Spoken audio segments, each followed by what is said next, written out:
dar início à nossa 73ª sessão ordinária da primeira Câmara de Julgamento do TAF.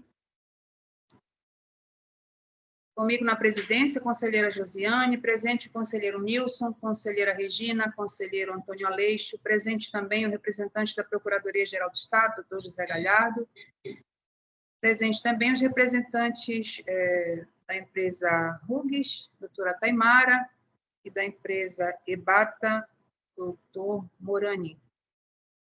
Vamos dar início, então, à nossa sessão pelo item da pauta número 1, que é o recurso voluntário 20.289, empresa Rugues Telecomunicações do Brasil, processo de relatoria do conselheiro Wilson. Lembrando que nossas sessões, além da gravação pelo aplicativo do Microsoft Teams, estamos também com transmissão ao vivo pelo YouTube. Peço ao conselheiro Nilson, por favor, que proceda à leitura do relatório. Obrigado, presidente, demais conselheiro. Bom dia a todos. Relatório. Verso presente processo sobre o auto de infração e notificação fiscal, folha 01, lavrada em 7 de 5 de 2021, contra o sujeito passivo acima identificado, no valor de R$ 41.670,49, com a descrição da seguinte infração tributária. O contribuinte deixou de entregar, após o último dia do mês subsequente à data prevista na legislação tributária, os arquivos mantidos em meio óptico referente aos documentos fiscais com emissão em uma única via por sistema eletrônico de processamento de dados, convênio ICMS 115/03, referente aos meses 11 de 2018 a 12 de 2018 e 1 de 2019 a 2 de 2019. Infringência nos artigos 65 da Lei 5.530/89, combinado com o convênio ICMS 115/03, cláusula 6ª, inciso 1.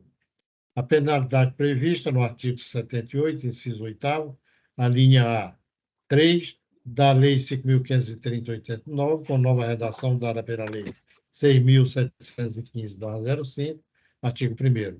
Multa de 1% do valor das operações, saída e prestações, aplicada cumulativamente, sem o PF-PA, até o limite de 10.000 PF-PA. A recorrente foi notificada do auto de infração pessoalmente em 11 de 5 de 2021, folha 02, e, conformada com a autuação, apresentou a impugnação dia 10 de 6 de 2021, portanto, de forma tempestiva. A julgadoria de primeira instância julgou procedente o AINF e declarou devido o crédito tributário dele decorrente. Vocês conseguem me escutar? Eu não estou conseguindo escutar o conselheiro falar. Você não está conseguindo me escutar? Conselheiro Aleixo, aqui está normal o áudio, aqui na sala de sessões. Está me ouvindo? Estou escutando normalmente. Conselheiro Aleixo, está me ouvindo? Conselheiro Aleixo parece que não está ouvindo ninguém aqui durante a sessão. Vamos tentar entrar em contato com ele para que ele saia e reinicie, para ver se a gente consegue contornar, o que aparentemente é um problema lá no local onde ele está. E o problema que havia aqui na sala de sessões já foi resolvido. Peço mais Tá bom, então, presidente. Sem problema nenhum. Então, eu paro a leitura, aguardar ele chegar, para não perder nada. Isso, obrigada. Bom dia, consegue me escutar? Sim. Também estou conseguindo escutar. Escutou agora, conselheiro Aleixo? Já, está tudo ok. Ok. Perfeito. Peço, então, conselheiro Nilson, que prossiga na leitura do relatório. Obrigado, presidente. E resignado com a decisão singular, o contribuinte interpôs recurso voluntário ao TAF de forma tempestiva, folhas 192.207 a 207, com as seguintes razões de defesa. De que há necessidade de cancelar o AINF,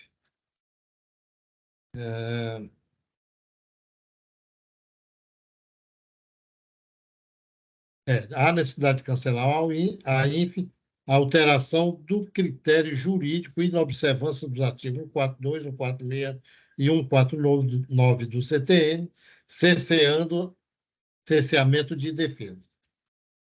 Tanto o fato autuado quanto a legislação aplicada referem-se à ausência de entrega de informações econômico-fiscais, especificamente pela suposta ausência de entrega de arquivos eletrônicos relacionados ao convênio ICMS 115/2003.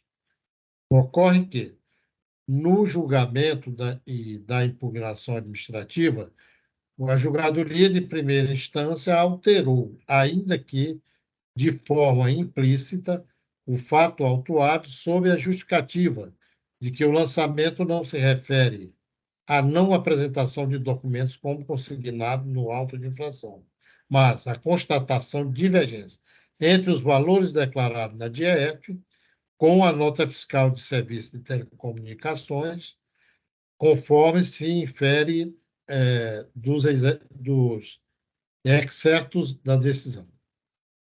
De que o entendimento adotado mostra-se equivocado, na medida em que a autoridade fiscal não anexou aos autos as notas fiscais, mas apenas os recibos de entrega de arquivo convênio ICMS 52/05. Logo, não há qualquer comparativo de divergência entre as informações da DIEF e as notas fiscais, que pudessem ensejar em lavratura do auto de infração por preenchimento de informação equivocada e divergente. Tanto é assim que, para fim de aplicação da multa prevista no artigo 78, inciso 8º, linha A, da Lei 5.530/89, a autoridade fiscal simplesmente utilizou como base de cálculo as informações constantes nas DIEF dos períodos de 11 de 2018, 12 de 2018, 1 de 2019 e 2 de 2019. A respeito disso, caso a autoridade fiscal tivesse entendido que houve divergência nos documentos fiscais, não teria aplicado a multa prevista no 78, inciso 3º, a linha A da Lei 5.530/89, mas a penalidade específica para fim de preenchimento equivocado do documento fiscal, que é o artigo 78, inciso 3º, a linha C da Lei 5.530/89, e muito menos enquadraria a infração como a ausência de entrega de informações fiscais. Verifica-se a tentativa da Julgadoria de modificar o critério jurídico do lançamento fiscal, na medida em que, inobstante tenha mantido a mesma penalidade altera o fato autuado, em evidência a violação do artigo 146 do CTN. De que não houve, no presente caso, qualquer erro de fato que justificasse a revisão do lançamento, o que pode ser constatado a partir da própria decisão recorrida, que considerou os mesmos fatos discriminados na descrição do auto de infração e notificação fiscal. Desse modo, inexistindo o erro de fato, o novo entendimento, ou seja, a divergência entre o DIEF e a nota fiscal, não possui amparo em nenhuma hipótese arrolada no artigo 149 do CTN, que não pode significar outra coisa senão ilegal a mudança do critério jurídico para alteração do enquadramento fático legal. A competência atribuída ao julgador não contempla a função de lançamento tributário, de modo que, a alterar a exigência impugnada, seja para agravar ou aperfeiçoar os termos da exigência inicial, torna nulo tal procedimento nos termos do disposto no artigo 142 do CTN. Que a ausência de certeza quanto à materialidade tributável evidencia o vício material existente no lançamento fiscal, o que, por si só, justifica a decretação de sua nulidade. Ressalte-se, ainda que a autoridade fiscal, ao consignar que a autuação fiscal se refere à divergência entre as informações constantes na DIEF e na nota fiscal, sem realizar a alteração do enquadramento legal da penalidade, deixou de trazer aos autos demonstrativos como tal comparação.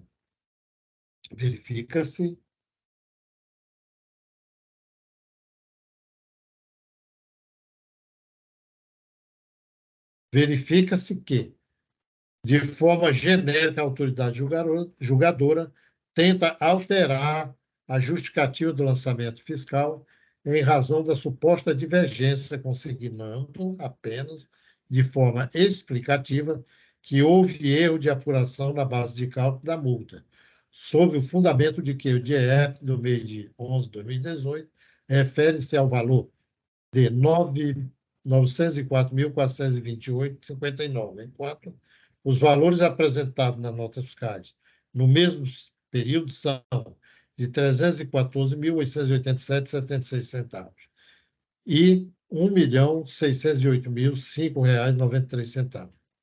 No entanto, a própria autoridade julgadora reconheceu que as informações constantes nas notas fiscais, anexas às folhas 21 e 28, abrangem todas as prestações de serviço realizadas por todos os estabelecimentos da recorrente, localizados em território paraense, referente ao período autuado, ou seja, sequer teve o cuidado de identificar as operações que se referem apenas ao estabelecimento autuado, a fim de demonstrar eventual divergência com a DIEF. Desse modo, havendo modificação nos critérios jurídicos, os efeitos e alterações no sentido somente poderiam ser aplicados em relação aos fatos geradores ocorridos após a introdução desses novos critérios. Não há, assim, que se falar em correção e erro de direito sobre o lançamento já efetivado pela própria autoridade fiscal lançadora. O Superior Tribunal de Justiça, no julgamento do RESP 1.130.5435, Rio de Janeiro, submetido à sistemática de recurso repetitivo, consolidou o entendimento de que o erro de direito não autoriza a revisão de lançamento fiscal. Relator ministro Luiz Fux. Nesse sentido, em relação à necessidade de cancelamento do lançamento, por ausência de certeza quanto à materialidade do crédito tributário, destaca-se o entendimento adotado pela segunda Câmara de Julgamento do TAF. Acórdão 6029, segunda CPJ. Conselheiro relator, Vitor de Lima Fonseca. E tem ementa ICMS, estorno de crédito, nulidade. 1. Compete à autoridade lançadora o dever e o ônus de demonstrar e provar o cometimento da infração imputada ao sujeito passivo. 2. Deve ser declarada a nulidade do auto de infração quando a fiscalização trouxer aos autos elementos suficientes para a caracterização da infração e a correta identificação da base de cálculo do crédito tributário. E 3, recurso conhecido para, em preliminar, declarar a nulidade do auto de infração. Desse modo, requer-se a reforma da decisão recorrida para fim de cancelamento do crédito tributário, sob pena de contrariar o disposto do 142, 146 e 149 do CTN. Alega a ausência de infração, a recorrente foi originalmente autuada por supostamente deixar de entregar os arquivos relacionados na cláusula 6ª, inciso 1 do convênio ICMS 115 de 2003. De que a decisão recorrida, sem enfrentar os argumentos da ausência da infração, a apresentação da impugnação, manteve o lançamento sob a justificativa de que a recorrente, apesar de sediada noutro estado, São Paulo, possui inscrição no estado do Pará, ficando obrigada também à apresentação de correta das obrigações acessórias nesse estado, sendo que o fato de apresentá-la ao estado de São Paulo não exclui a apresentação correta no Pará. Todavia, ao contrário do entendimento adotado, a recorrente entregou o arquivo em meio óptico das informações constantes nos documentos fiscais emitidos em via única prevista no Convênio 115 de 2003. A recorrente, na condição de responsável pela emissão das notas fiscais discriminadas nos Convênios 115/03, está localizada no Estado de São Paulo, razão pela qual o cumprimento das obrigações acessórias estão vinculadas ao referido Estado. A empresa de telecomunicações que prestar serviço em mais de uma unidade federada fica autorizada a imprimir e emitir os documentos fiscais de forma centralizada, conforme prevê a cláusula 5ª do Convênio ICMS 126 de 98. Ressalte-se que a recorrente, por realizar prestações de serviço de telecomunicações não medido nos termos do artigo 11, inciso 3º, C1, parágrafo 6º da Lei Complementar 87/96, deve observar o disposto no artigo 543-Q do RICO e o Decreto 4676 de 2001, no qual dispõe o seguinte sentido: das prestações de serviço não medidos de televisão por assinatura via satélite e de provimento do acesso via internet, artigo 573-Q. A empresa prestadora do serviço de que trata a presente seção deverá enviar até o 20º dia do mês subsequente a prestação de cada uma unidade federada localizada de tomador de serviço em relação resumida contendo o número de usuário e dados do faturamento, base de cálculo do ICMS devido, na forma da planilha constante nos anexos únicos dos convênios 52 e 53, ambos do 1º de junho de 2005.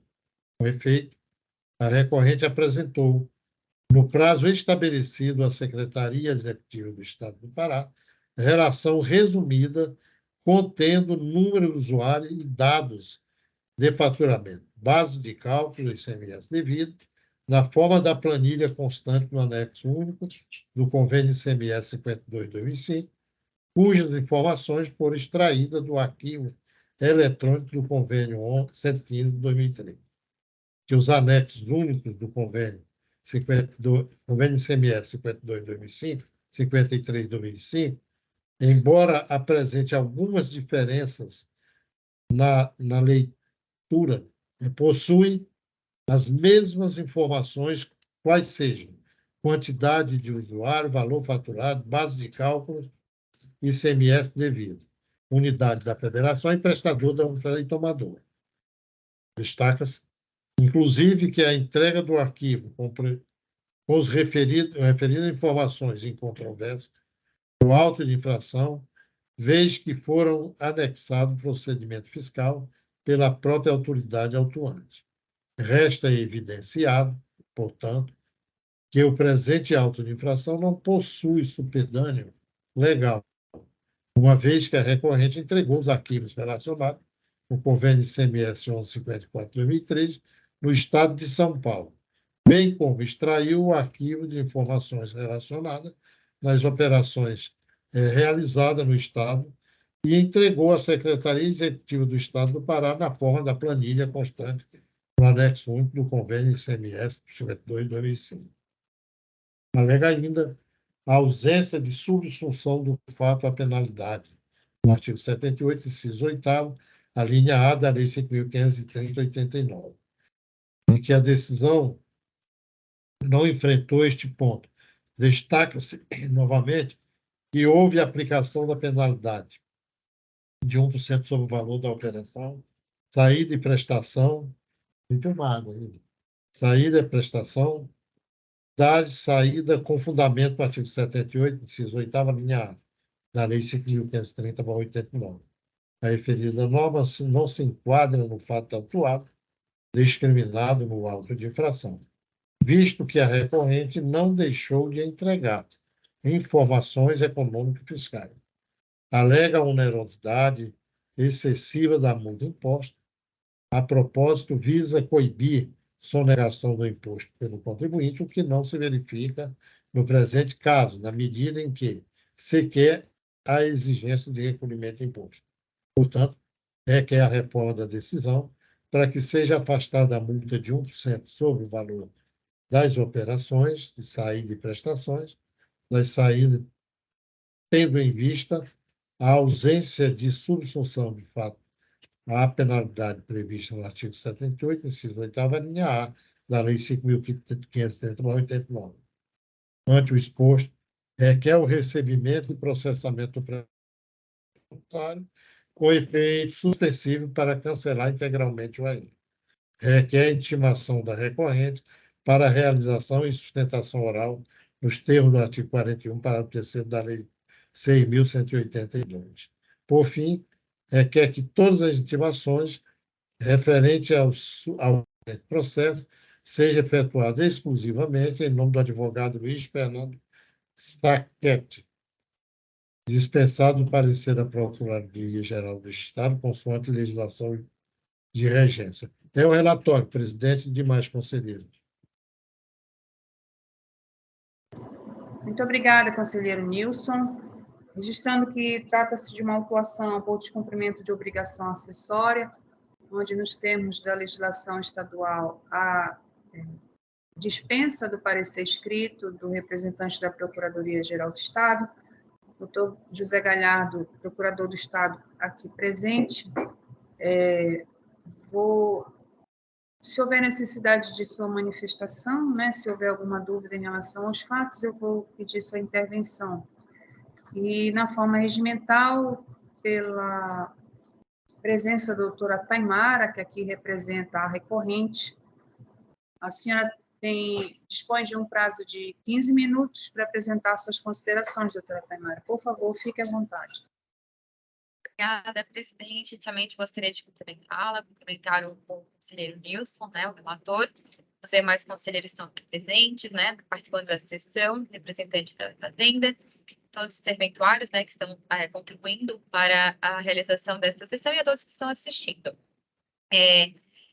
Conselheiros, esse processo, ele aparentemente é um processo simples, né, em que há aqui uma questão de um suposto descumprimento de uma obrigação acessória de entrega dos arquivos do convênio ICMS 115 de 2003. O grande problema foi que é o seguinte, durante o processo, o julgamento de primeira instância, a empresa trouxe toda a discussão, dizendo, né, no sentido de que aqui não houve, a empresa entregou o documento com bem de seu estabelecimento centralizador no estado de São Paulo e após entregou o arquivo de forma física no estado do Pará. O fiscal, o julgador singular, né, quando foi realizar a voto, né, a disponibilizar a decisão, ele mudou a autuação. A gente traz, né, que a recorrente ela foi autuada por deixar de arquivos com base na cláusula 6ª, inciso 1 do convênio 115, com fundamento no artigo 65 da Lei 5.530 de 89 e na cláusula 6, inciso 1 do convênio 115. E a penalidade, por sua vez, foi enquadrada no artigo 78, inciso 8º, alineada à Lei 5.530. Né, como se pode verificar, a autuação refere-se à ausência de entrega de informações econômicas e fiscais, especialmente em razão da suposta entrega do arquivo do convênio 115. No entanto, o julgador de primeira instância, ele alterou, ainda que de forma implícita, o fato sobre a justificativa de que o lançamento não se refere à não apresentação de documentos como consignado no auto de infração, mas à constatação de divergência entre os valores declarados em DF com a nota fiscal de serviços de telecomunicação. É evidente, né, que houve uma mudança, inclusive, dos fatos, né, do que consta efetivamente no auto de infração.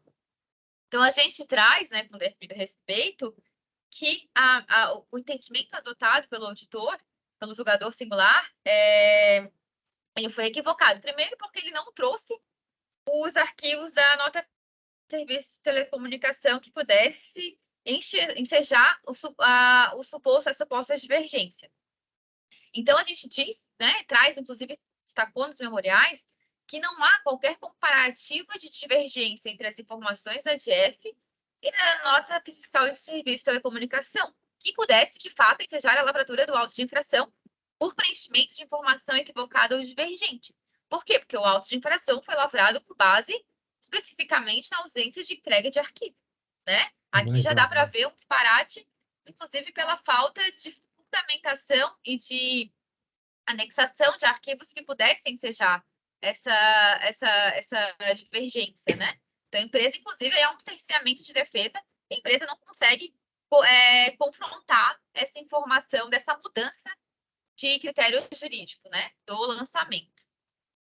E a gente destacou aqui, tanto é assim que, para fins de aplicação da multa prevista no artigo 78, inciso 8º, alineada à Lei 5.530, a autoridade fiscal simplesmente utilizou como base de cálculo as informações das próprias GEFs.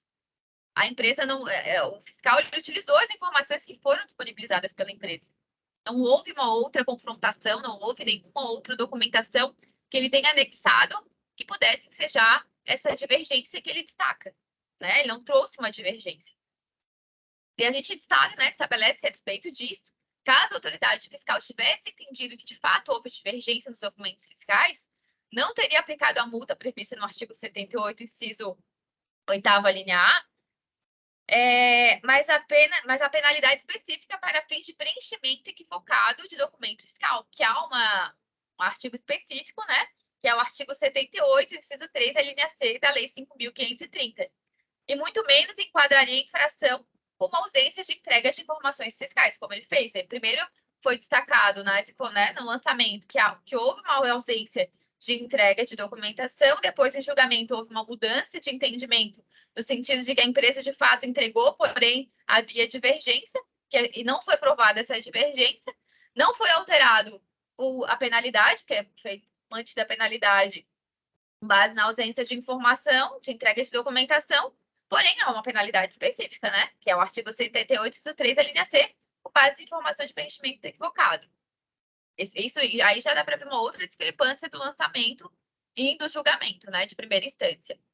E a gente traz que essa alteração, né, do critério jurídico, de fato, já viola o artigo 146 do CTN. Aí a gente traz também que não houve um erro de fato que pudesse justificar a revisão do lançamento, né, com base no artigo 149 do CTN, porque todas as informações já estavam à disposição da autoridade fiscal lá desde a data do lançamento. E a competência atribuída ao julgador singular, ele não pode refazer o lançamento, né? Não é atribuição do julgador, e sim da autoridade fiscal. E aí a gente traz que há uma violação do artigo 142 do CTN, e também a partir do momento que a autoridade julgadora, né, apresenta essas divergências, sem trazer qualquer documentação que pudesse corroborar, há uma violação do artigo 12, parágrafo 11, inciso 3 da Lei 6.182 de 89, que, por sua vez, sim, seja nulidade por cerceamento de defesa, base no artigo 71, inciso 2 da Lei 6.182 de 98 aí, do Estado do Pará. Verifica-se que, de forma genérica, a autoridade julgadora tenta alterar a justificativa do lançamento fiscal, em razão de suposta divergência, consignando apenas de forma exemplificativa que houve erro na apuração da base de cálculo da do mês de 11 de 2008, refere-se ao valor de R$ 904.428,59, valor utilizado como base de cálculo da multa, enquanto que os valores apresentados em nota fiscal Serviço de Telecomunicação do mesmo período, que constam nas folhas 21 e 22 do processo, são de R$ 314.887,36 e R$ 1.608.593 No entanto, a própria autoridade julgadora reconheceu que as informações constantes na nota fiscal, anexas às folhas 21 a 28 do processo, abrangem todas as operações, serviços realizadas por todos os estabelecimentos da recorrente, localizados no território paraense, consta nas folhas 21 a 28, referente ao período autuado. Ou seja, sequer teve cuidado de identificar as operações que referem apenas ao estabelecimento autuado, a fim de demonstrar eventual divergência com a GEF. Não houve essa preocupação no lançamento. Não, ou seja, a gente de fato já consegue identificar que o processo, o lançamento não está bem instruído. Né? Primeiro, a informação foi de que a empresa não entregou os documentos. Depois, o fiscal ele consegue trazer todas as informações, ele consegue identificar todas as informações prestadas pela empresa. Tanto é que agora ele traz valores de suposta divergência, que não é o objeto do auto de infração, não é o objeto do lançamento. Né? Se fosse, de fato, a empresa te deixasse de entregar as obrigações acessórias, ele não teria acesso a todas essas informações. E a gente trouxe também que não houve o confronto, né, entre as informações declaradas na GF com as informações constantes no convênio ICMS 115. Desse modo, né, havendo modificação dos critérios jurídicos, há necessidade de cancelamento do auto de infração com base no próprio entendimento do STJ, né, que o erro de direito não autoriza a revisão do lançamento, bem como em razão da violação aos artigos 142, 146 e 149 do CTN, bem como ao disposto no artigo 12, parágrafo 11, inciso 3 e 71, inciso 2 da Lei 6.182, de 98. Essas informações, conselheiros, elas estão todas no processo. Essa divergência é gritante, consta, se forem analisar tanto o auto de infração quanto a decisão singular, dá para ver todas essas divergências que a gente reforçou no nosso recurso, né, para demonstrar a irregularidade da autuação. Se a autuação, de fato, fosse sobre divergência, deveria ter trazido, né, todos os documentos relacionados que a empresa pudesse confrontar eventuais divergências e demonstrar que não houve, que no caso não aconteceu, né, que houve apenas um exemplo, a autoridade fiscal trouxe apenas, a autoridade julgadora trouxe um exemplo para justificar, porém, sem qualquer documentação que pudesse corroborar. E batendo exatamente no ponto da ausência de infração, que se refere à ausência de entrega de documentos, a gente trouxe também no nosso recurso fundamentação de ausência de infração, né? No sentido de que a empresa entregou os arquivos em meio óptico, as informações constantes nos documentos fiscais emitidos em via única, previsto no convênio 115, relacionados aos meses autuados, né? Que é novembro de 2018, dezembro de 2018, janeiro de 2019 e fevereiro de 2019 ao Estado de São Paulo. E isso consta no DOC 5, que é o recibo de entrega do convênio, constante as folhas 125 e 149 do processo. E a gente destacou, né, que foi feito dessa forma porque o item 1.1 do Manual de Orientação, vinculado ao anexo único do referido convênio 115, ele prevê que os arquivos, né, previstos no convênio 115 devem ser entregues pelos contribuintes que emitem os seguintes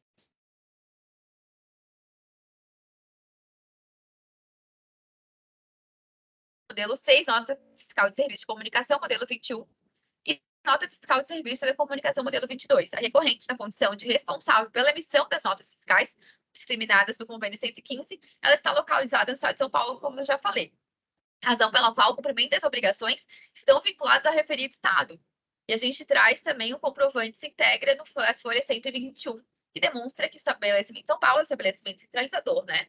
Uma vez que a empresa de telecomunicação que prestar serviços em mais de uma unidade federada fica autorizada a imprimir e emitir os documentos fiscais de forma centralizada, conforme prevê a cláusula 5ª do convênio ICMS número 126 de 1998. Então, ressalta-se que a recorrente, por realizar prestações de serviços de telecomunicação não medido, nos termos do artigo 11, inciso 3, C1, parágrafo 6º, da Lei Complementar 87/96, deve observar o disposto no artigo 543-Q do Regulamento do ICMS do Pará, o qual determina o envio até o 20º dia do mês subsequente à prestação a cada unidade federada de localização de tomador de serviço, relação consumida contendo número de usuários e dados de faturamento, base de cálculo do ICMS devido na forma da planilha constante dos anexos únicos, do convênio ICMS 52 e 53, ambos de 1º de julho de 2005. Com efeito, a recorrente apresentou no prazo estabelecido à Secretaria Executiva do Estado do Pará essa relação, resumida contendo números de usuários, dados de faturamento, base de cálculo, ICMS devido, na forma planilha constante do anexo único do convênio 52. As informações extraídas do arquivo, né, essas informações são extraídas do próprio arquivo do convênio 115 de 2003. E essa informação, ela consta no DOC 7, consta no processo, as folhas 152 a 180. Que a empresa, de fato, trouxe toda a documentação exigida pelo convênio. Então, conselheiros, a gente, né, pede para que sejam observadas essas considerações, que, de fato, a empresa cumpriu o que determina a legislação no que se refere à questão da ausência de entrega de documentação, porque a empresa observou tanto o convênio 115 de 2003, ao entregar toda a documentação para o Estado de São Paulo, bem como o convênio 52 de 2005, que exige, né, que seja entregue a forma resumida. Então, era isso que eu gostaria de chamar a atenção dos conselheiros, para que, de fato, primeiro, né, que houve uma mudança de critério jurídico no momento do julgamento singular, que, de fato, ali o próprio conselheiro, o julgador reconheceu que a empresa entregou a documentação, tanto é que conseguiu fazer as confrontos posse de divergência sem qualquer comprovação, né? E, no segundo momento, que a empresa conseguiu comprovar nos autos, todas as documentações que a empresa entregou constam no processo, no sentido de que, de fato, os arquivos que lastrearam, né, as suas operações no estado do Pará foram entregues à fiscalização.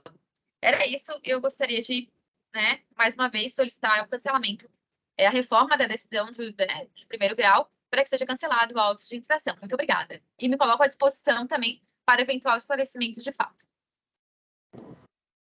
Obrigada, doutora Taimara. Nós temos aqui uma autuação de obrigação acessória por deixar de entregar e com penalidade no artigo 78, inciso 8, a linha A3 da Lei 5.530, dispositivo que sofreu uma alteraçãozinha em 2019, mas que a discussão principal aqui diz respeito à motivação da decisão singular. O contribuinte traz muitas questões sobre equívocos do julgador, né? Supostos equívocos do julgador singular, e também da autuação. E eu gostaria, então, de ouvir o conselheiro Nilson sobre a sua análise em relação ao processo, para que a gente possa iniciar os debates. Com gentileza, conselheiro Nilson. Pois não, presidente, demais conselheiro. A questão é a obrigação acessória, como a senhora terminou de falar aí, em que foi encontrada uma diferença, né? Uma divergência nos valores, né? Comparando a documentação, os valores levados com a base de cálculo era menor.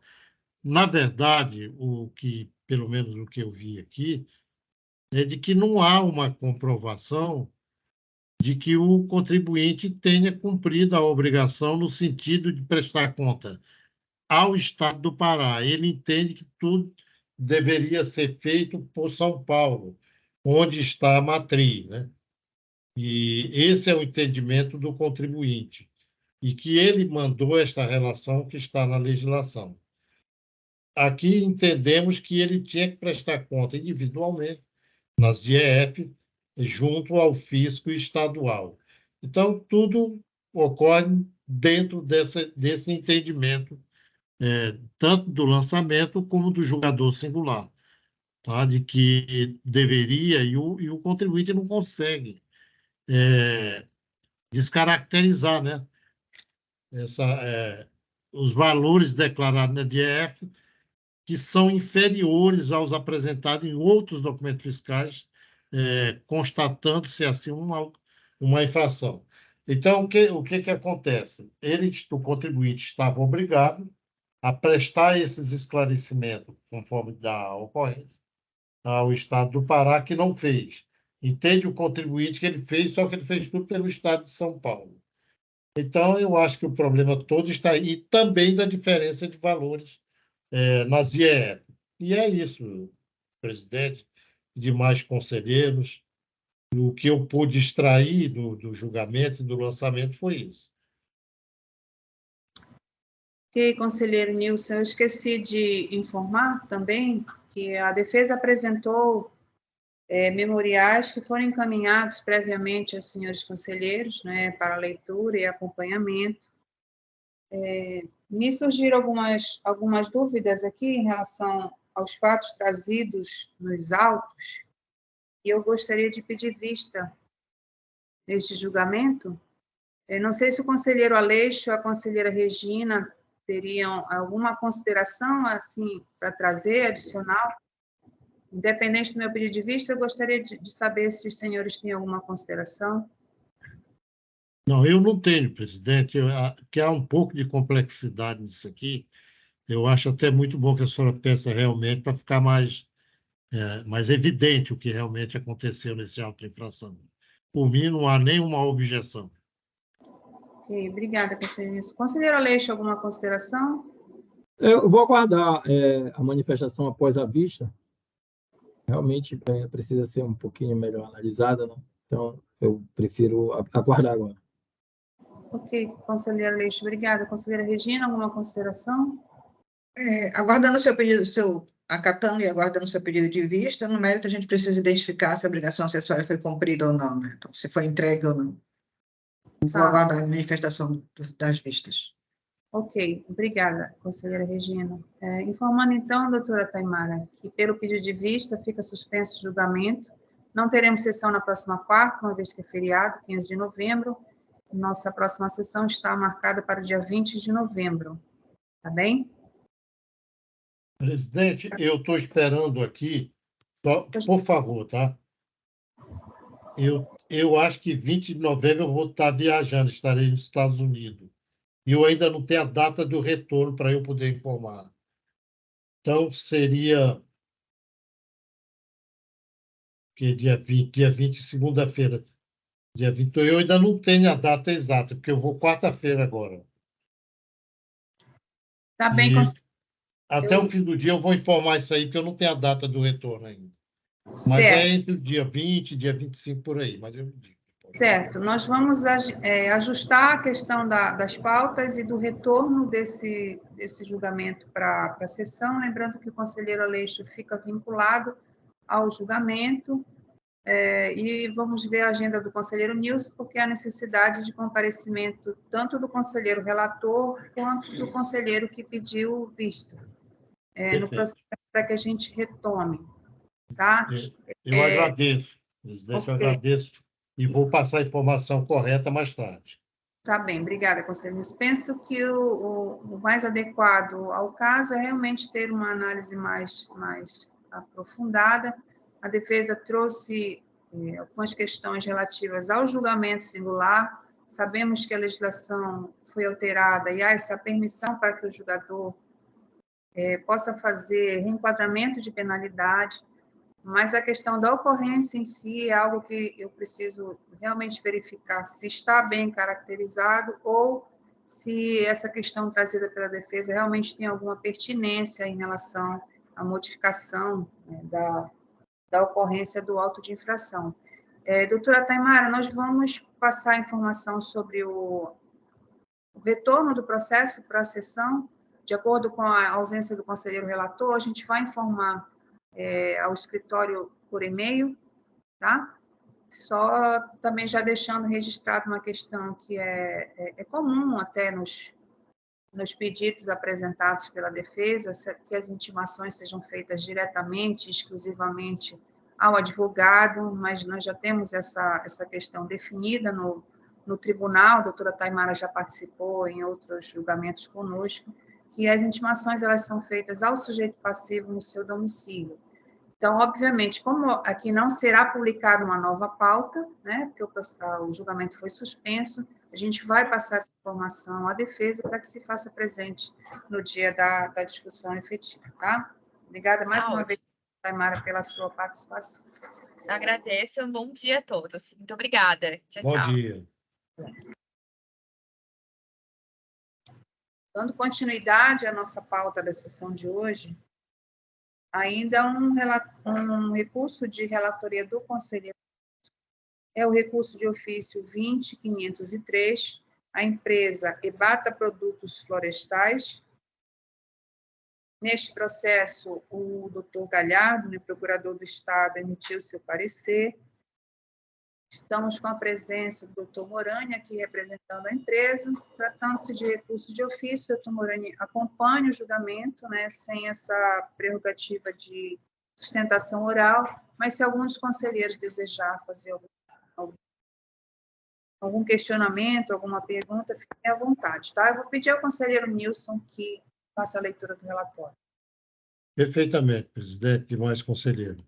Verso o presente processo sobre o auto infração e notificação fiscal, folha 1 e 2, lavrado contra o contribuinte acima identificado, em 6 de 12 de 22, no valor de R$ 1.567.629,15, por ter supostamente infringido a legislação tributária do Estado do Pará, conforme descrição a seguir.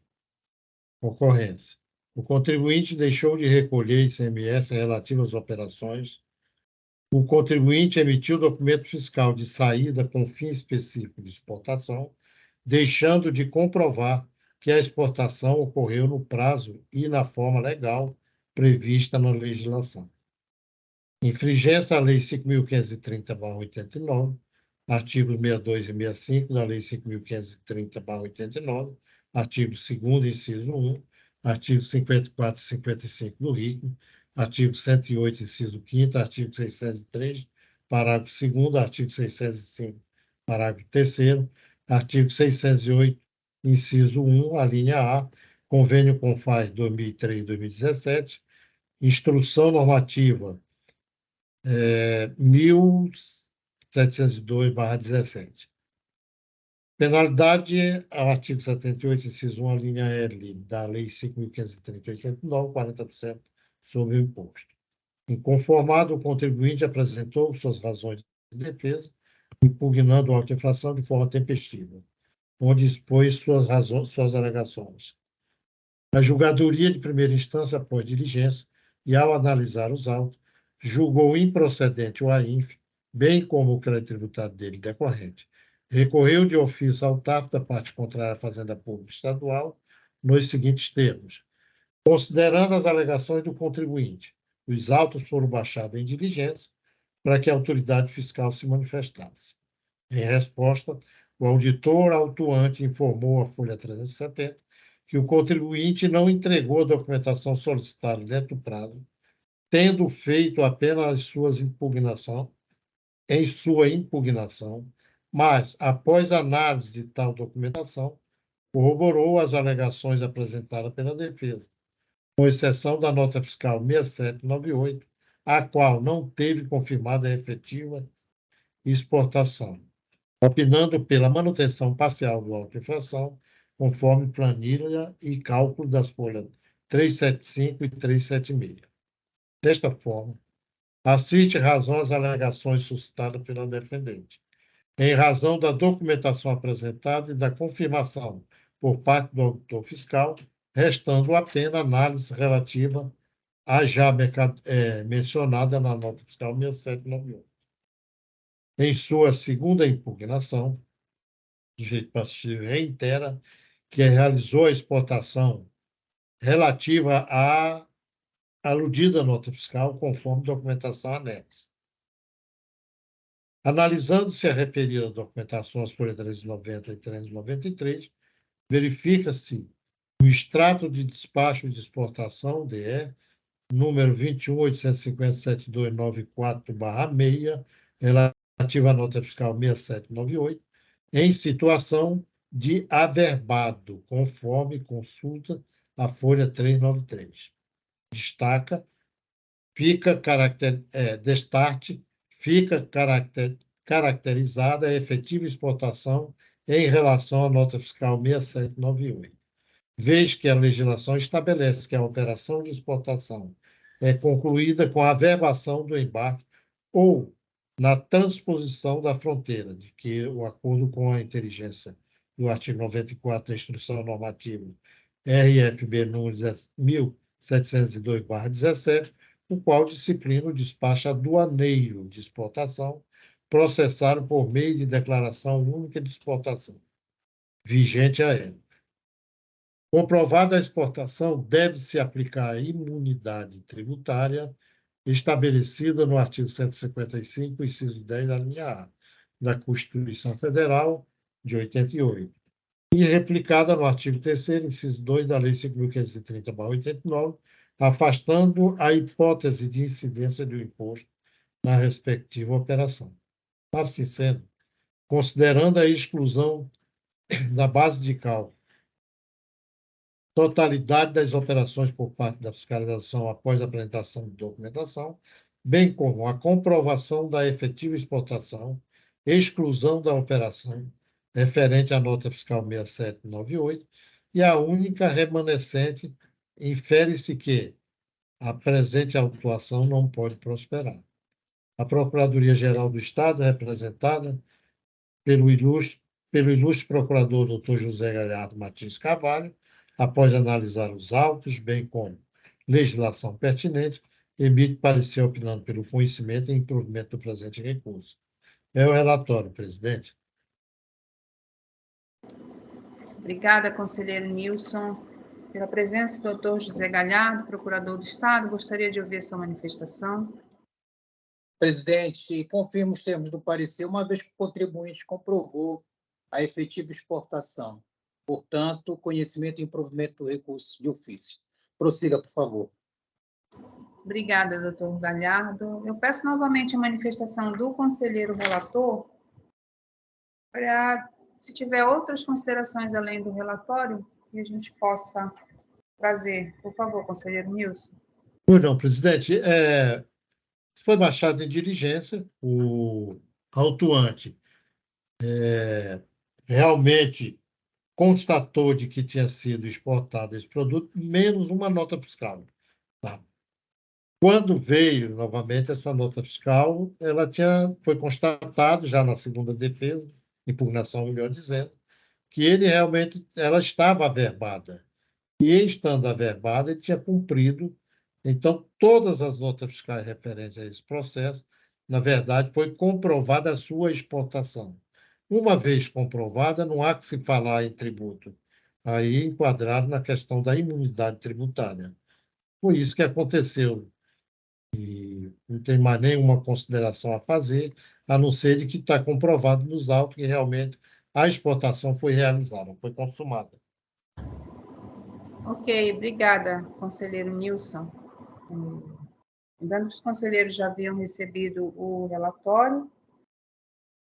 É uma autuação de estabelecimento, uma autuação de rotina, onde a fiscalização trouxe informações de que para determinadas operações a empresa teria efetuado remessas com fim específico de exportação e não teria comprovado a exportação no prazo legal.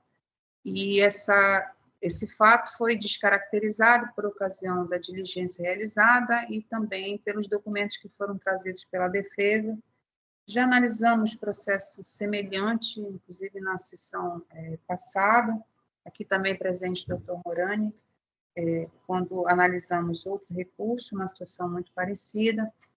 Entendo também pela adequação da decisão singular, né, tendo conferido a documentação e também trazido aos autos uma nova manifestação da autoridade fiscal atuante, onde reconheceu que, de fato, houve comprovação da efetiva exportação. Então, só houve essa diferençazinha em relação ao resultado da diligência, mas que ficou esclarecido que, em relação à última nota fiscal em que pairava uma dúvida da fiscalização, a empresa trouxe documentos suficientes para comprovar a efetiva exportação ao exterior, não havendo por que, então, considerar tais operações como tributadas pelo ICMS. Conselheira Leix, tem alguma dúvida, alguma consideração? Nenhuma dúvida, bem esclarecido. Ok, obrigada, conselheira Leix. Conselheira Regina, alguma consideração? Não, presidente, está compreendido perfeitamente. Não havendo dúvidas, eu peço ao conselheiro Nilson, por favor, que profira seu voto. Ok, presidente. Dados os devidos esclarecimentos e da análise dos autos, esse conselheiro entende de que a decisão de primeira instância não merece reparo. Por isso, eu voto pelo conhecimento e improvimento do presente recurso, para que seja mantida a decisão circular em todos os seus termos. É o voto, presidente. Obrigada, conselheiro Nilson. Conselheira Regina, como voto? Eu acompanho o voto do conselheiro relator, presidente. Conhecimento e improvimento do recurso. Obrigada, conselheira Regina. Conselheiro Aleixo, como vota? Acompanho o voto do conselheiro relator, presidente.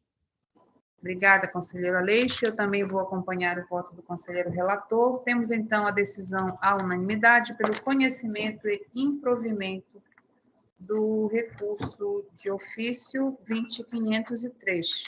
Pergunta ao conselheiro Nilson se trouxe a ementa para a leitura. Sim, senhora. Por favor, conselheiro Nilson, pode compartilhar. Perfeito. Só um minutinho.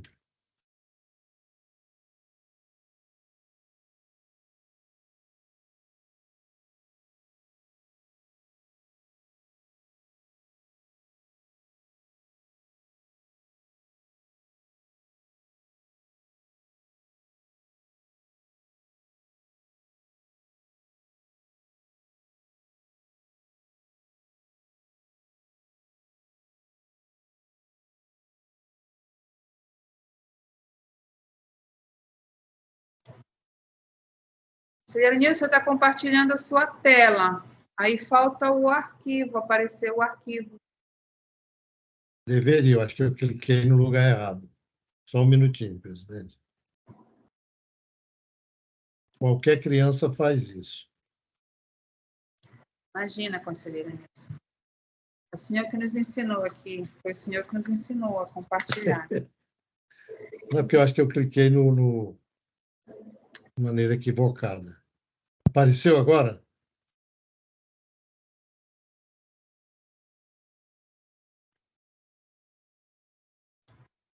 Ainda não, aqui não, conselheiro. Conselheira Regina, consegue visualizar? Não, presidente. Ainda não. Vou repetir.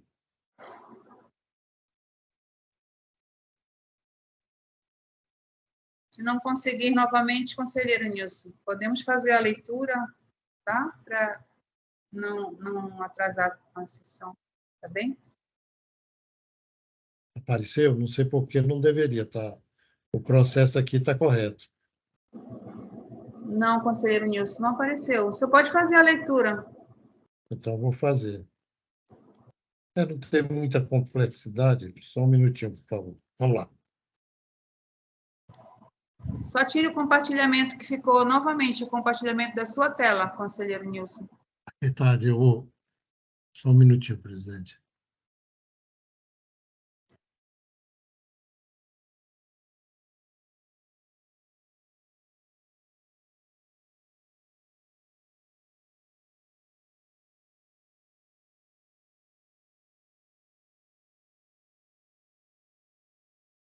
Pará.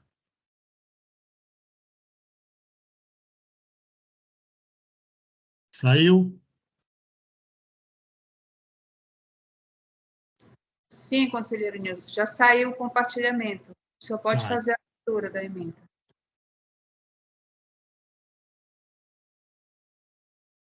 Vamos à leitura. Ementa, ICMS, ponto. Fim específico de exportação, ponto. Improcedência do AINF, ponto. 1. A prova é elemento imprescindível para a constituição do crédito. Sua inexistência fulmina o próprio lançamento. 2. Correta decisão singular que, após diligência, julga improcedente o AIF, bem como crédito tributário, quando o sujeito passivo consegue descaracterizar a acusação fiscal. 3. Recurso conhecido e improvido. Então, esse alguém. Ok, conselheiro Nilson, eu só tenho uma ressalva em relação ao primeiro item da questão da prova. Sim. Aqui a autuação diz que o contribuinte não apresentou. E aí dá a entender nesse primeiro item que seria uma acusação onde a fiscalização não teria trazido prova. Só que aqui, no caso, a prova é do contribuinte, que é a prova da exportação. É um levantamento que foi feito com base nas notas fiscais, provavelmente a fiscalização não teve acesso no momento oportuno. Na primeira não teve, realmente. Que não nos cabe aqui analisar, mas Ele trouxe essas comprovações só na defesa. Isso. Então, esse primeiro item, conselheiro, penso que não cabe aqui no recurso de ofício. Sem problema. Que é mais genérico, não é, da correção da decisão singular, diante do resultado da diligência, dos documentos juntados, eu acho que a gente pode deixar só neste item mesmo. Perfeito. Sem problema nenhum, presidente. Bem, se os colegas aí, se os colegas aprovarem, tudo bem. Ok, então a gente faz algum ajuste se precisar em secretaria, conselheiro Nilson, mas por hora fica convencionado desta forma, tá bem? Fechado, já está fechado aqui. Agradeço. Assim que possível, o senhor encaminhe o e-mail para daqui a pouco. O tribunal, tá bom? Sim, senhora. Doutor Morani, com isso concluímos o julgamento relativo ao recurso de ofício 20.503. Faremos a publicação da ementa no Diário Oficial do Estado e, posteriormente, intimaremos a a empresa e também a Procuradoria-Geral do Estado, que na forma regimental tem uma nova oportunidade, se for o caso, de apresentar um curso de revisão. Agradeço Obrigado a todos. Bom dia, bom trabalho. Obrigado. Bom trabalho, uma boa semana também ao senhor. Vamos É dar nóis. prosseguimento à nossa sessão pela análise do item 3, que inclui 2 recursos voluntários de número 20.005 e 20.033, da empresa Buritirama Mineração, processo de relatoria do conselheiro Aleixo. Nestes recursos, que foram agrupados porque trazem a mesma ocorrência, não há parecer nos autos do procurador do Estado por dispensa legal, pois se tratam, deixa eu só confirmar, o valor é inferior, né, ao limite trazido pela legislação. Ok, doutor Galhardo? Só para também... Presidente, Pois não, doutor. considerando essa ausência de parecer da Procuradoria e também considerando os afazeres de uma por audiência daqui a pouco, eu gostaria de pedir licença a Vossa Excelência para me retirar da sessão. Ah, claro. Pois não, doutor Galhardo. O senhor fique à vontade, tá? Sabemos dos compromissos da Procuradoria-Geral do Estado, né? E agradecemos a sua presença sempre que possível nas nossas sessões. Muito obrigada, doutor Galhardo. Pode se ausentar, sim, com certeza. Feito, uma boa sessão a todos e uma boa semana também. Obrigada, igualmente ao senhor também. Vamos, então, dar prosseguimento. Eu peço ao conselheiro Aleixo que proceda à leitura do relatório e confirme se, de fato, podemos fazer análise em conjunto dos 2 recursos, tá? Presidente, vai dar para fazer em conjunto, tá? Então, eu vou ler o 2005, o 20005, tá? Vai servir para o outro também, tudo bem? Relatório. Versa o presente processo sobre o auto de infração e notificação fiscal AINF 81/2021-51-000-1649-4, lavrado contra o sujeito passivo em epígrafe, no caso é o Buritirama Mineração S.A., em 12 de 2 de 2021, no valor de R$ 1.298,72, com a descrição da seguinte infração tributária.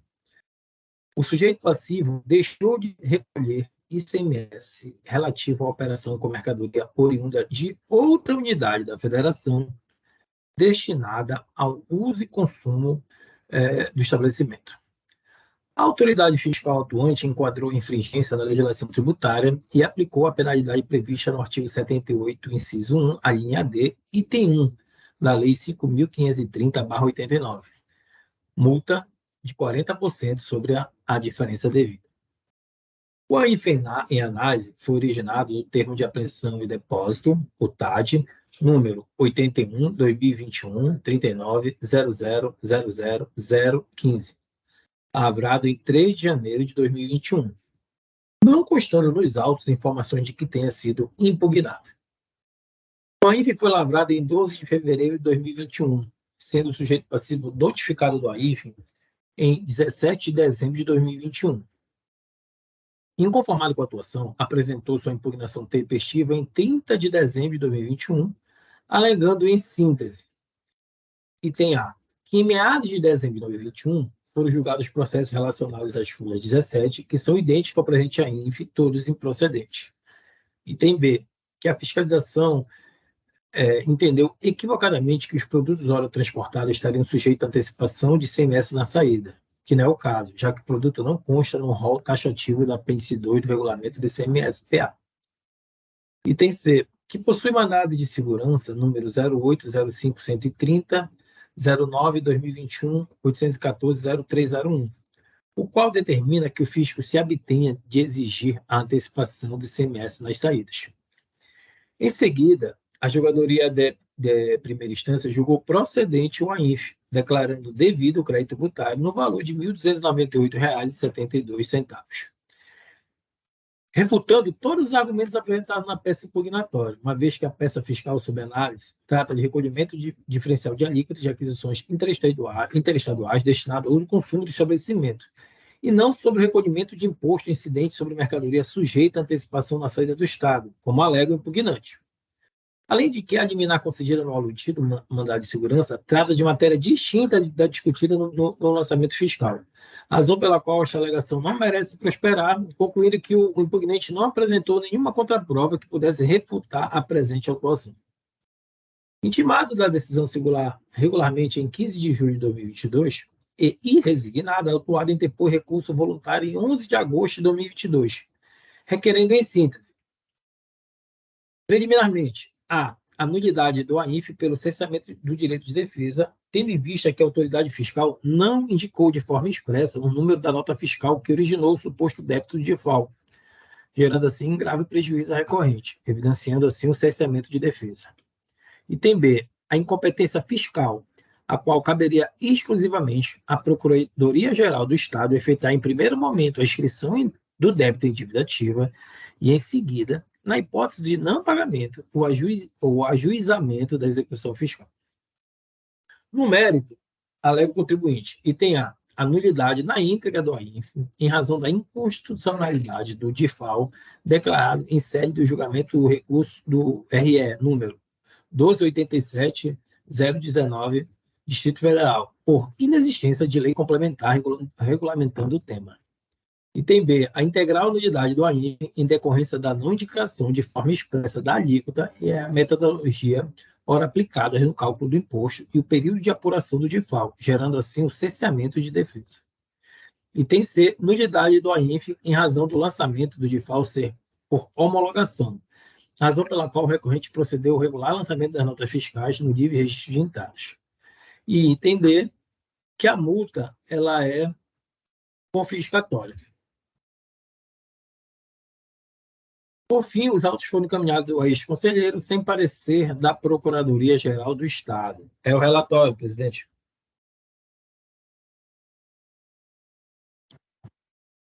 Obrigada, conselheiro Aleixo. Pelo que a gente observa, muitos dos itens trazidos pela defesa dizem respeito à situação diversa do que é o fato trazido no auto de infração, né?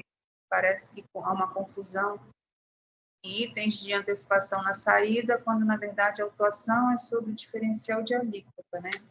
E isso me parece que o julgador singular também já trouxe considerações a esse respeito.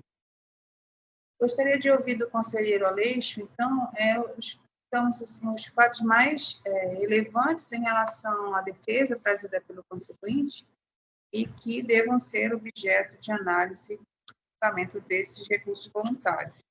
Por favor, conselheiro Aleixo. O contribuinte alega que, na sua defesa, que não foi indicada a nota fiscal, e a nota fiscal ela está indicada assim, tanto no TAD quanto na INF. Ele alega também que a questão do cálculo do DIFAL ele não ser claro, mas também ele conta-se no corpo do TAD e do AINF. E também alega a imposicionalidade, né, do DIFAL. Ele coleciona um recurso extraordinário, mas o que ele colecionou lá é para o DIFAL não contribuinte, né? Então, basicamente é isso. E a relação à questão de antecipado realmente foi refutado já pela julgadoria, e em termos de recurso voluntário ele não fala isso. Realmente ele cometeu um erro em colocar outros julgados relacionados ao antecipado, nesse caso, que é um caso de DIFAL. É isso, presidente. Em resumo. Ok, conselheiro Aleixo. E no mérito, em relação à sua análise dos autos? Eu voto pelo improvimento do recurso voluntário. Essa discussão sobre a inexistência de lei complementar para a cobrança do ICMS diferencial de alíquota, nós já tivemos oportunidade de fazer análise aqui em outros julgamentos. De fato, a questão foi levada à apreciação do Supremo Tribunal Federal, onde houve, de fato, uma manifestação indicando que precisaria de uma lei complementar para trazer as questões inerentes ao diferencial de alíquota.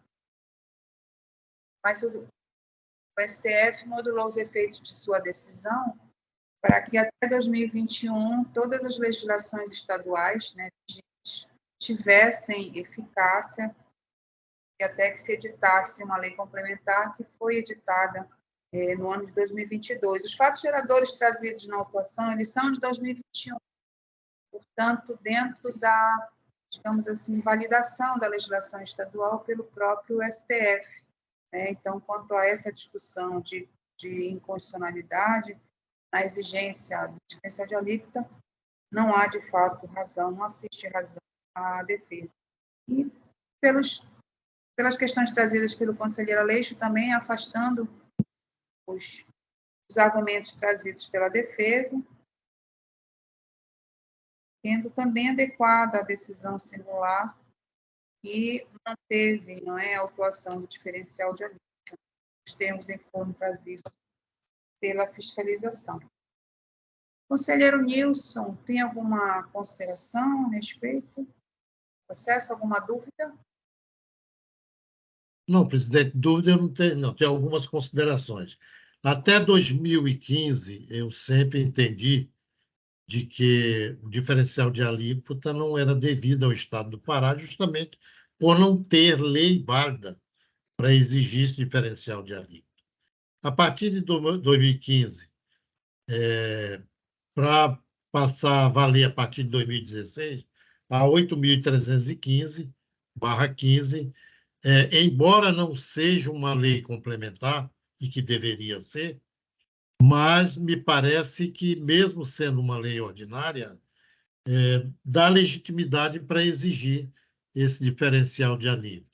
Eu faço só essa observação para não confundir com o entendimento que eu tinha anteriormente com o que eu tenho atualmente, por entender que, mesmo sendo uma lei ordinária, que o Estado pode realmente exigir, mas que deveria ser uma lei complementar conforme determina a Constituição Federal.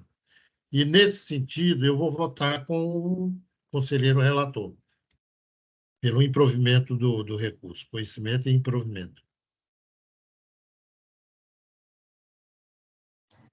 Ok, ainda vou fazer a coleta dos votos, tá, conselheiro Nilson? A gente ainda Não, porque eu já fiz, ele já disse o voto dele.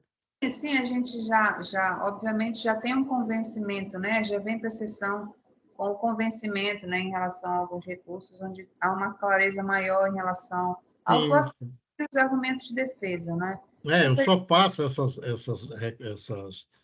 esses argumentos porque, antigamente, para não ter conflito, antigamente eu entendia, mas por outras razões, que não existia lei, por isso que eu sempre faço questão de trazer à tona essa explicação, tá? Ok, obrigada, conselheiro Nilson. Conselheira Regina, alguma consideração, algum questionamento? Presidente, só um esclarecimento, salvo engano, ele fez uma contestação dizendo que os itens que constavam na nota fiscal não constavam na relação em anexo, mas é de fato sobre uso e consumo, não é isso? Na nossa ocorrência de fato sobre uso e consumo. Sim, conselheira Aí contesta que a nota fiscal não está nos autos? Isso, aí diz que não houve indicação, mas tem no TAD a indicação das notas, e, inclusive, as notas estão sim nos autos. Faz um questionamento sobre o cálculo, mas o cálculo foi apresentado no... Também. Entendi. Obrigada, presidente. Apreensão, tá? No auto de trânsito, né? Isso. E o cálculo é feito já no termo de apreensão e esses valores são trazidos para o auto de infração. Ok, conselheira Regina? Ok, obrigada. Podemos caminhar o voto? Sim. Peço, por favor, conselheiro Aleixo, que profira seu voto, sabendo que estamos julgando os recursos 20.005 e 20.033, que serão julgados em conjunto. Por favor, conselheiro Aleixo, seu voto. Voto. Verso o presente processo sobre auto de infração notificação fiscal AINF 81/2021-51-000-1649-4, lavrado em 12 de fevereiro de 2021, no valor de R$ 1.298,72, com a seguinte infração tributária. O sujeito passivo deixou de recolher ICMS relativo à operação com mercadoria oriunda de outra unidade da federação, destinado ao uso e consumo do estabelecimento. Inconformado, o contribuinte impugnou a AINF de forma tempestiva, sustentando suas razões de defesa. A Julgadoria de Primeira Instância, folha 208 e 209, ao analisar os autos e a legislação pertinente, julgou procedente o crédito tributário, constante do auto de infração, e declarou devido ao valor de R$ 1.298,72. Resignado com a decisão da Julgadoria de Primeira Instância, o recorrente tempestivamente interpôs recurso voluntário ao TAF, sustentando suas razões de defesa. Passemos, então, à análise do recurso voluntário. Examinando-se o recurso voluntário, constata-se que o AINF foi lavrado em operação fiscal de trânsito de mercadorias. No caso em tela, a autuação fiscal tem por objeto a cobrança de ICMS diferencial de alíquota sobre a aquisição de mercadoria destinada ao uso e consumo do estabelecimento adquirente, oriunda de outra unidade da federação, enquanto o contribuinte encontrava-se em situação cadastral de ativo não regular, conforme folhas 7. De plano, entendemos que as alegações do recorrente não merecem prosperar pelos seguintes motivos. Vamos analisar primeiro as preliminares. 1. Preliminar de nulidade do auto de infração por cesseamento de defesa. Alega o recorrente a nulidade do AINF pelo cesseamento de direito de defesa, tendo em vista que a autoridade não indicou de forma expressa o número da nota fiscal que originou o suposto débito de default, gerando assim grave prejuízo ao recorrente, evidenciando assim o cesseamento de defesa. Informa também que protocolou em 25/7/2022, junto à Secretaria da Fazenda do Estado do Pará, o pedido de exibição da nota fiscal relativa ao AINF combatido. Contudo, não informa o resultado do pedido. Em análise dos autos, temos as folhas 5 e 6, como anexo do auto de infração, os DANFs número 32 e 69.915, objeto da autuação. Dessa forma, não há que se falar de ausência do número da nota fiscal que originou o débito do default, uma vez que a autoridade fiscal juntou ao AINF os DANFs indicados no TAT. Desta forma, rejeito a preliminar arguída. Segunda preliminar de incompetência do fiscal. Nesta preliminar, o recorrente afirma a incompetência fiscal no que se refere ao auto de lançamento do crédito tributário, se refere ao ato de lançamento do crédito tributário referente ao ICMS, que importaria a integral nulidade do auto de infração. Neste caso, entende que, em razão do diferencial de alíquota tratar-se de um lançamento por homologação, caberia exclusivamente à Procuradoria-Geral do Estado efetuar, em um primeiro momento, a inscrição do débito em dívida ativa e, em seguida, na hipótese de não pagamento, o ajuizamento da execução fiscal. Em análise dos autos, temos as folhas 6, que o contribuinte encontrava-se na situação de ativo não regular à época dos fatos.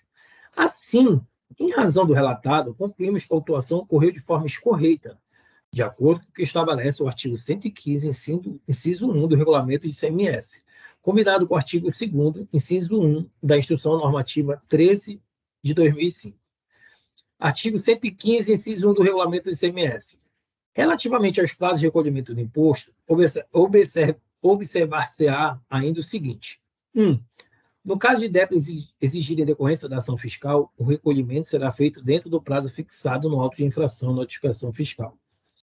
Artigo 2º, Instrução Normativa 13 de 2005. O contribuinte que se encontrar na situação fiscal de ativo não regular deverá efetuar o recolhimento dos tributos, nas nomenclaturas abaixo, no momento da entrada da mercadoria em território paraense. Inciso 1, ICMS diferença de alíquota. Desta forma, rejeita a preliminar arguída. Como ele encontrava em situação de ativo não regular, não foi feito um lançamento por homologação, foi através de auto de infração. Vamos para o mérito. Item 1 do mérito. Nulidade do AINF, inexistência de lei complementar. No mérito, o recorrente entende pela nulidade na íntegra do AINF em razão da inconstitucionalidade do default declarado em sede do regulamento RE 12.87.019 tema número 9013, por inexistência de lei complementar regulamentando o tema. O dispositivo indicado pelo recorrente, qual seja, fazer um ajuste aqui, RE número 12.87.019, Distrito Federal, tema 9013, trata de cobrança de diferença de alíquota do ICMS nas operações interestaduais envolvendo consumidores finais não contribuintes do imposto, nos termos da emenda constitucional número 87, 2015, Então, o RE que ele indicou aqui, vou até ler. Ó. RE 12.87.019, o tema 9013. Recurso extraordinário, repercussão geral, direito tributário, emenda constitucional número 87 de 2015. ICMS, operações e prestações em que haja destinação de bens e serviços a consumidor final não contribuinte do ICMS, localizado em estado distinto daquele do remetente. Inovação constitucional, matéria reservada à lei complementar. Artigo 146, 1 e 3, A e B, e artigo 155, parágrafo 2º, 12º, A, B, C, D, E e I da Constituição Federal de 88. Cláusulas 1ª, 2ª, 3ª e 6ª do Convênio ICMS 9315. Inconstitucionalidade. Tratamento tributário diferenciado e favorecido destinado a microempresas e empresas de pequeno porte, Simples Nacional. Matéria reservada à lei complementar. Cláusula 9ª do Convênio ICMS 93, 2015, inconstitucionalidade. Uma vez que o recorrente é contribuinte do ICMS, não se aplica a legislação indicada para fins de nulidade do AINF. No mérito, item 2. Nulidade do AINF, cessamento de defesa por falta de indicação da nota fiscal. Ele repete aqui no mérito que ele tinha alegado na preliminar. Ademais, ainda no mérito, o recorrente insurge-se em relação à nulidade do AINF em decorrência da falta de indicação de forma expressa da alíquota e da metodologia ora aplicadas no cálculo do imposto, bem como do período de apuração do DIFAL, gerando assim um cessamento de defesa. Em análise dos autos, temos as folhas 3 como anexo do auto de infração o termo de apreensão e depósito, TAD 81/2021, 39.00.00015, contendo todos os elementos do cálculo, a metodologia aplicada, bem como os números das notas fiscais objeto da posterior lavratura do AINF. Desta forma, não há o que se falar de cessamento de defesa por falta de indicação do número da nota fiscal, do cálculo e da metodologia do cálculo do AINF. Por fim, ele alega nulidade do AINF e lançamento do DIFAL do ICMS realizado. O recorrente informa que procedeu regular lançamento das notas fiscais em seu livro de registro de entrada. Em razão disto, não há de se falar em lançamento tributário relativo ao ICMS. Portanto, para fins de cobrança, deveria haver apenas e tão somente a regular inscrição em dívida ativa. Conforme relatado anteriormente, temos as folhas 6 que o contribuinte encontrava-se na situação de ativo não regular à época dos fatos. Como não foi constatado no momento o recolhimento do tributo, no momento da entrada da mercadoria, entendemos que a autuação ocorreu de forma escorreita, de acordo com o que estabelece o artigo 115, inciso 1 do regulamento, combinado com o artigo 2º da Instrução Normativa 13/2005, e peço venha para não ler, porque eu já fiz a leitura. Por fim, o item 4 ainda do mérito, das alegações do mérito do contribuinte, temos o seguinte: o contribuinte ressalta que a aplicação da multa corresponde a 40% sobre o valor, configura um assinte à ordem jurídica, eis que implica patente violação dos princípios constitucionais. Além disso, informa que, considerando o lançamento do crédito tributário e a regular inscrição em dívida ativa, é incabível, neste caso, a multa. Importante destacar que a atividade de fiscalização dos tributos é vinculada e obrigatória, podendo se responsabilizar o servidor por seus atos, caso detecte qualquer infração e deixe de efetuar o lançamento correspondente àquele crédito tributário. Temos aqui a Lei 5.172, artigo 142.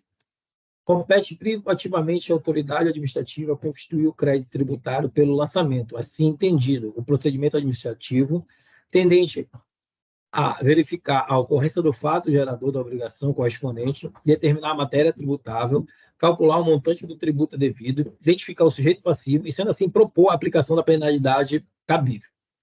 Parágrafo único. A atividade administrativa de lançamento é vinculada e obrigatória, sob pena de responsabilidade funcional. A multa aplicada, no caso em tela, ocorreu com base na legislação tributária atual. Inclusive, vê-se que a penalidade aplicada encontra-se estritamente nos limites legais, afastando por completo a questão de que a multa aplicada não seja razoável, nem desproporcional, bem como de confiscatória.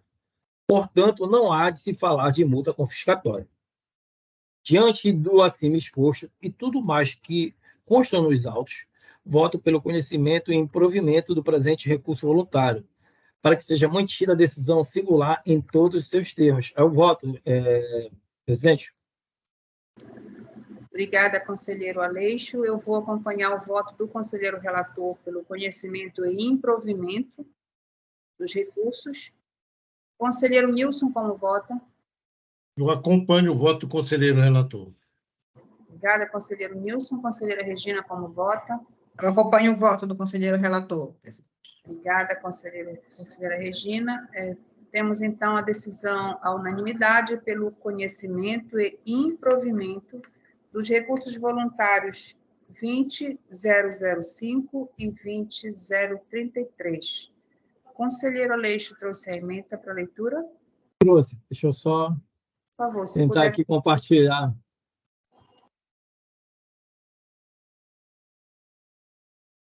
Um minuto. É em compartilhar, né, presidente? Aqui, compartilhar. É, em compartilhar. Conteúdo. Mas tem que estar aberto o arquivo. Deixa eu tentar compartilhar a tela. Acho que não é isso, né? Conseguiram ver? Agora, ok. Teve mais êxito do que eu. Recurso 2005 voluntário, processo 81, 2021, 51, 000, 16, 49, 4. Relator, conselheiro Antônio Alexandre Santos Aleixo, ementa ICMS diferencial de alíquota. 1. A responsabilidade pelo recolhimento do imposto correspondente à diferença entre a alíquota interna e interestadual, de que trata o artigo 155, parágrafo 2º, 7 e 8º da Constituição Federal de 88, é atribuída ao destinatário, quando este for contribuinte do ICMS. 2. Deixar de recolher ICMS relativo à operação com mercadoria oriunda de outra unidade da federação destinada a uso e consumo, quando em situação de ativo não regular, constitui infração à legislação tributária e sujeito o contribuinte à imposição da penalidade. Recurso conhecido e improvido, presidente. Essa é a emenda.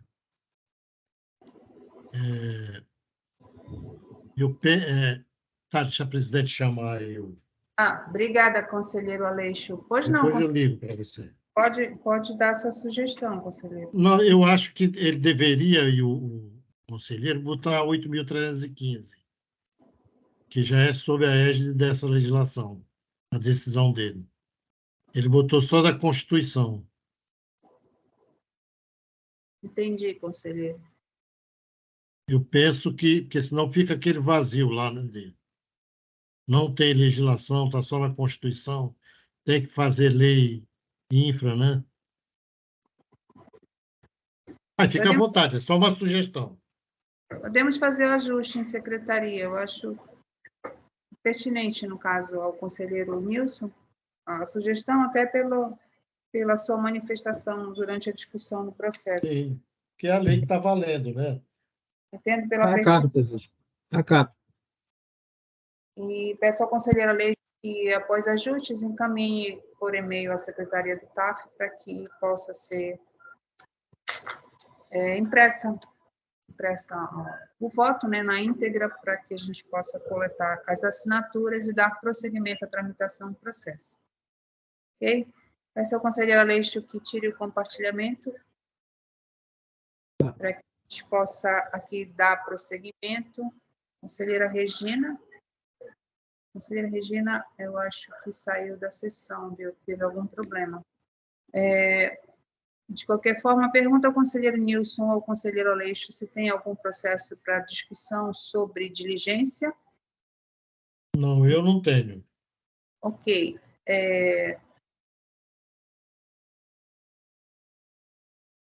Vamos ver se a conselheira Regina entra novamente na sessão, mas como já concluímos a nossa pauta, e também temos quórum para dar continuidade, não havendo solicitação de diligência para nenhum processo e também não havendo emendas pendentes para leitura, podemos dar nossa sessão de hoje por encerrada.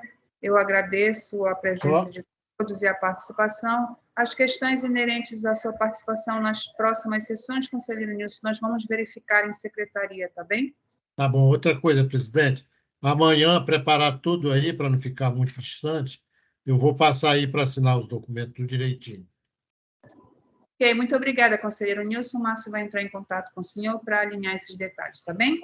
Muito obrigada a todos, um bom dia e uma excelente semana. Até a próxima.